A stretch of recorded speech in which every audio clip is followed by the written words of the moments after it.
बहू और बेटी समान। पारिवारिक कहानी। माँ, मैं बहुत थक गई हूँ घर संभालते संभालते। यहाँ मेरी थकान किसी को नजर नहीं आती। कुछ दिन आराम करना चाहती हूँ।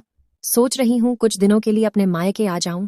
आते हुए अपने बच्चों को भी साथ ले आऊंगी। वे वहीं से स्कूल चले जाएंगे। आखिर एक ही शहर में ससुराल और मायका होने का कुछ तो फायदा मिले। नम्रता ने फोन पर अपनी माँ से कहा। पार्वती जी ने दूसरी तरफ से कहा, हाँ बेटा, जब तेरी इच्छा हो आ जाना।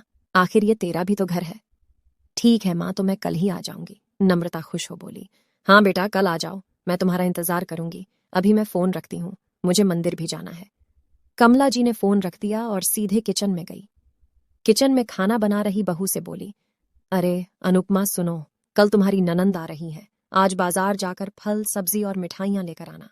बेचारी मेरी बेटी ससुराल में नौकरों की तरह काम करती है और उस पर कोई ध्यान ही नहीं देता। यहाँ आएगी, कुछ दिन रहेगी तो उसका मन और तबीयत अच्छे रहेंगे। सास के मुंह से ऐसी बातें सुनकर अनुपमा का चेहरा उतर गया।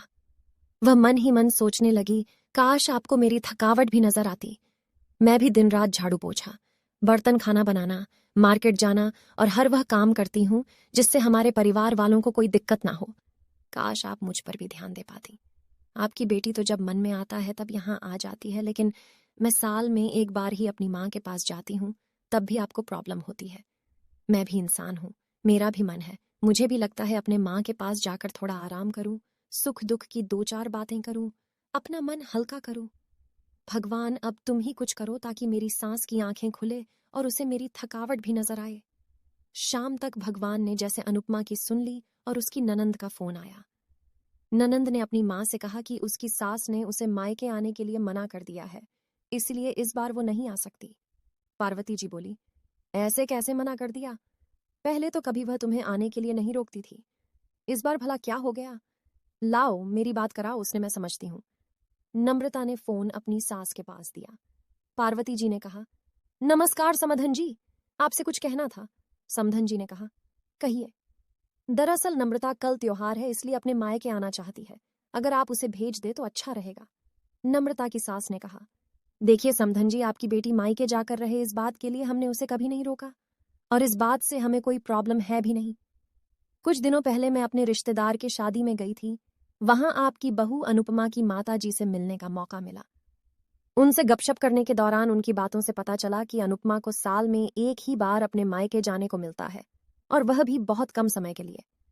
मुझे लगता है आपको पहले अनुपमा को उसके मायके भेज देना चाहिए, और वह जब मायके होकर आ जाएगी तो मैं नम्रता को आपके पास भेज दूंगी। एक बहुत जरूरी बात जो मुझे लगता है आपको समझ लेनी चाहिए कि आपको अपनी बहू को भी बेटी की तरह या बेटी से भी ज्यादा प्यार देना चाहिए। उसे भी मायके जाने की इच्छा होती होगी। हो सकता है नम्रता के वहां आने से उसकी आवभगत करने के लिए आप उसे उसके मायके नहीं भेजती होंगी, या फिर वह आपसे कुछ कहने से अभी डरती हो। अगर आप उसको घर में ही कैद रखेगी तो वन दिन ऐसा आएगा जब वह आपके खिलाफ बोलने लगेगी। फिर वह आपकी सुनेगी भी नहीं और जब चाहे तब अपने मायके जाएगी।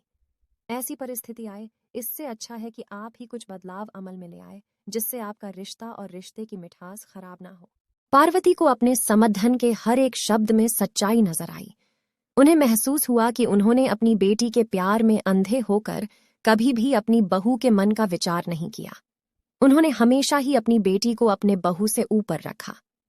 दूसरी तरफ नम्रता भी अपनी भाभी के बारे में हो रही इस बातचीत को सुन रही थी। उसने भी रियलाइज किया कि वह कभी भी अपनी भाभी के साथ ठीक से बात नहीं करती, और जब जब वह अपने मायके जाती है तो भाभी थोड़ी उदास रहती है। पार्वती जी ने अपनी बहू को बुलाया और उसे कहा कि अनुपमा, कुछ दिनों के लिए नम्रता नहीं आने वाली है, इसलिए पहले तुम अपने मायके होकर आओ। यह सुनते ही अनुपमा का चेहरा खिल गया, क्योंकि यह पहली बार था जब उसकी सास ने सामने से उसे अपने मायके जाने के लिए कहा था। अगले दिन अनुपमा अपने मायके गई, और इस बार एक दो दिन नहीं, पूरे हफ्ते भर रहकर आई। अपने माँ बाप से, अपने रिश्तेदारों से मिलकर आई, और जब वह लौट कर आई तो उसका चेहरा खिला हुआ था, उसकी आंखें चमक रही थीं। अनुपमा के आने के बाद नम्रता भी अपने मायके आई, और इस बार वो खुद सामने से अपनी भाभी से खुशी खुशी मिली और अच्छे से बात की। नम्रता ने अपनी माँ से बात करके उन्हें भी अच्छे से समझने में मदद की कि वह कहीं ना कहीं अनुपमा के साथ गलत व्यवहार कर रहे थे। दूसरी तरफ अनुपमा अपने ससुराल वालों के बदले रवैया से बहुत खुश थी। अब वह खुशी खुशी सबका ध्यान रखती और हर काम प्यार से करती। वह ध्यान रखती कि कोई भी ऐसी बात या काम ना करे जिससे घर में तनाव का माहौल पैदा। पार्वती जी अपनी बहू को खुद ही समय समय पर मायके भेज दिया करती। एक छोटे से बदलाव ने सास बहू और भाभी ननंद के बीच की कड़वाहट को दूर कर दिया और रिश्तों को और भी ज्यादा मीठा और मजबूत कर दिया। आपको हमारी ये कहानी कैसी लगी हम कमेंट करके जरूर बताएं और ऐसी कहानियों के लिए हमारे चैनल को सब्सक्राइब करें।